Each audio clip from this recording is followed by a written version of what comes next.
Hello ladies, आज women's day है। तो केक खाओ, घूमने जाओ, गिफ्ट मिल रही है तो ले लो, छुट्टी मिल रही है तो मना लो, खूब सेलिब्रेशन कर लो।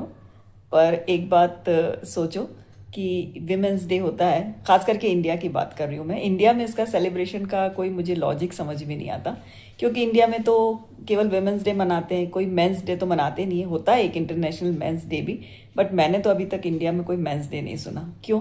क्योंकि मेन को तो रोज़ फ्रीडम होती है, उनको किसी से परमिशन लेनी नहीं ले पड़ती अपने किसी काम को करने के लिए, बट वुमेन को लेनी पड़ती है। इवन 8 मार्च को भी अगर आप कुछ सेलिब्रेट करना चाहते हो तो आपको पहले अपने घर पे अपने हस्बैंड से या फादर से या जिसके भी साथ आप हो, इफ़ यू आर डिपेंडेंट, तो उनसे तो पूछना पड़ेगा। तो 8 मार्च को आप छुट्टी मनाओ और 9 मार्च से वापस अगले 8 मार्च तक के लिए उसी तरह से रहो।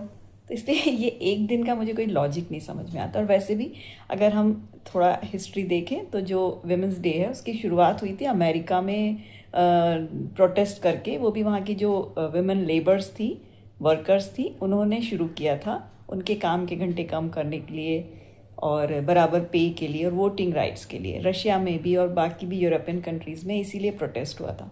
तो एक्चुअली ये कोई सेलिब्रेशन का डे नहीं था, ये प्रोटेस्ट का डे था।